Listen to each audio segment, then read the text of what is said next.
इस लेक्चर में हम चर्चा करेंगे गाउसेस थ्योरम पे। गाउसेस थ्योरम ये बताता है कि अगर कोई क्लोज्ड सरफेस चार्ज एनक्लोज करके रखता है तो उस क्लोज्ड सरफेस का फ्लक्स कितना होता है।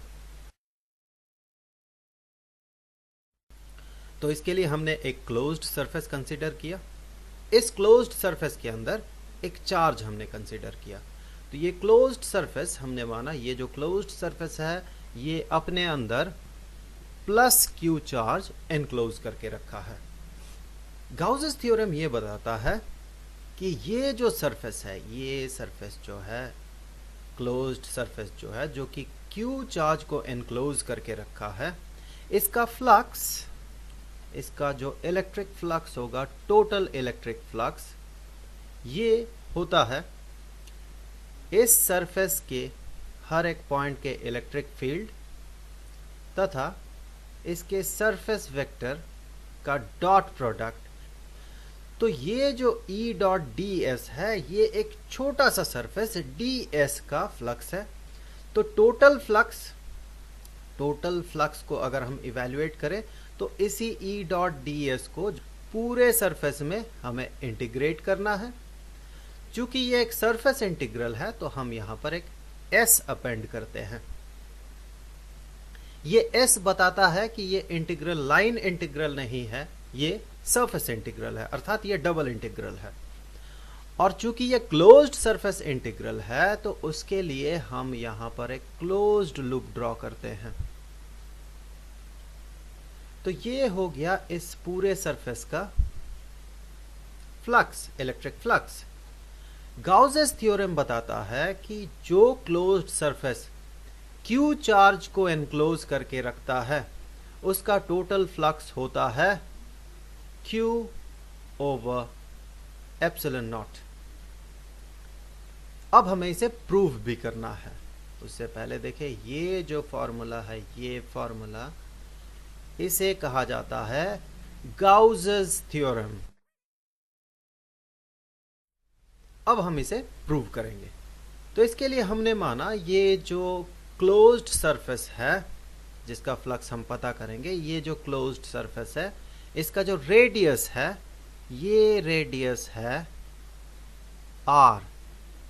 तो यहां पर इस सरफेस के किसी भी पॉइंट में, चूंकि ये जो चार्ज्ड बॉडी है, ये चार्ज्ड बॉडी बिल्कुल सेंटर में रखा हुआ है, तो इसके किसी भी पॉइंट में, फॉर एग्जांपल इस सरफेस के इस पॉइंट में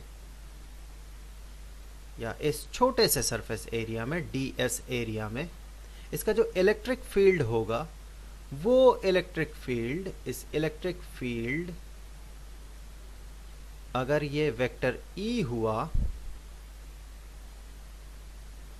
तो इस E का जो मैग्नीट्यूड होगा, इस E का जो मैग्नीट्यूड होगा ये होगा 1/4 pi epsilon naught into Q by R squared. देखिए ये जो पॉइंट है, अगर हम इस छोटे से सरफेस में एक पॉइंट कंसीडर करते हैं, वो पॉइंट अगर A है तो इस A पॉइंट का इस चार्ज्ड बॉडी से, Q चार्ज से जो डिस्टेंस होगा वो R होगा, क्योंकि ये जो सरफेस है, क्लोज्ड सरफेस है, ये R रेडियस का है, तो ये भी R।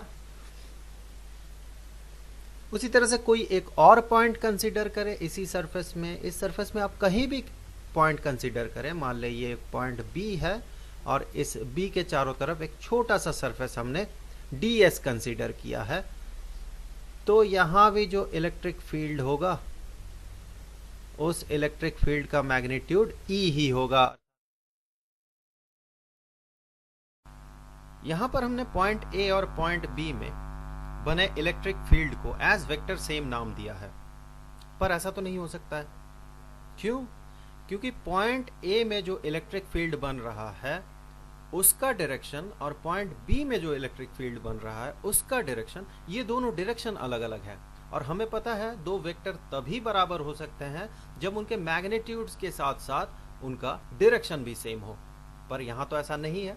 मेरा कहने का मतलब यही था कि पॉइंट A में जो इलेक्ट्रिक फील्ड बन रहा है और पॉइंट B में जो इलेक्ट्रिक फील्ड बन रहा है, उन दोनों इलेक्ट्रिक फील्ड्स का मैग्नीट्यूड बराबर है। तो बेहतर होता अगर हम ये कहते हैं कि पॉइंट ए में एज वेक्टर इलेक्ट्रिक फील्ड जो बन रहा है एज वेक्टर, उसे जो हम डिनोट करते उसे हम ई वेक्टर से डिनोट करते, और पॉइंट बी में जो इलेक्ट्रिक फील्ड बन रहा है उसे हम एज वेक्टर वेक्टर E1 से डिनोट करते, और बाद में हम कहते कि E का मैग्नीट्यूड और E1 का मैग्नीट्यूड ये दोनों बराबर है। अब देखें ये जो फ्लक्स है अकॉर्डिंग टू गाउसेस थ्योरम, ये जो फ्लक्स है, ये फ्लक्स टोटल इलेक्ट्रिक फ्लक्स ये होगा क्लोज्ड सरफेस इंटीग्रल किसका, closed surface integral of electric field और सरफेस वेक्टर का डॉट प्रोडक्ट। यहां पर देखें हर एक जगह पे हमने यहां छोटा सा सरफेस कंसीडर किया था, ये छोटा सा सरफेस जो वेक्टर है ये है ds वेक्टर। यहां भी जो सरफेस वेक्टर होगा वो नॉर्मली आउटवर्ड होगा उसका डायरेक्शन, तो यहां भी सरफेस वेक्टर ds। हर जगह पे आप देखें इस सरफेस के हर जगह पे, फॉर एग्जांपल अगर मैं एक और पॉइंट कंसीडर करूं, ये रहा वो पॉइंट, तो यहां पर जो इलेक्ट्रिक फील्ड का डायरेक्शन होगा वो कुछ ऐसा होगा, और सरफेस वेक्टर का भी डायरेक्शन बिल्कुल एग्जैक्टली उसी डायरेक्शन में होगा सरफेस वेक्टर भी, तो ये रहा ds। और चूंकि हर एक पॉइंट पे इलेक्ट्रिक फील्ड बराबर, तो यहां भी इलेक्ट्रिक फील्ड E। अर्थात इस इंटीग्रल में देखें E डॉट ds को अगर हम इवेल्युएट करते हैं तो ये क्या बनता है, E डॉट ds बनता है E का मैग्नीट्यूड, ये रहा E का मैग्नीट्यूड, सरफेस वेक्टर का मैग्नीट्यूड ds, और इनटू कॉस थीटा। यहां पर थीटा क्या है, यहां पर थीटा है, थीटा इज एंगल बिटवीन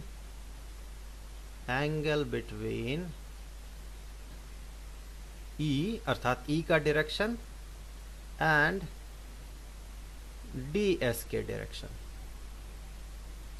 तो E और ds का जो डायरेक्शन है उन दोनों डायरेक्शन के बीच का एंगल, और ये एंगल हमेशा क्या होगा, देखें इस फिगर में देखें ये एंगल यहां पर भी देखें और यहां पर भी देखें, तीनों जगह ये एंगल 0 है। अर्थात यही बन जाएगा surface integral of E into ds। यहां पर देखिए ये जो E है, ये E तो कांस्टेंट है, E का जो मैग्नीट्यूड है इलेक्ट्रिक फील्ड का मैग्नीट्यूड को दर्शा रहा है, ये मैग्नीट्यूड तो कांस्टेंट है। अर्थात मैग्नीट्यूड जब कांस्टेंट है तो हम उस मैग्नीट्यूड को इंटीग्रल के बाहर ले जा सकते हैं, क्योंकि ये तो कांस्टेंट है हर जगह पे। अब सिचुएशन ये बना E इंटीग्रल के बाहर और इंटीग्रल के अंदर ds। अब देखें E का वैल्यू पुट करें, E का वैल्यू जब हम पुट करेंगे तो जैसा कि हमने देखा E का वैल्यू क्या है, यहां से देखें E का वैल्यू है 1/4 pi epsilon naught into Q by R square.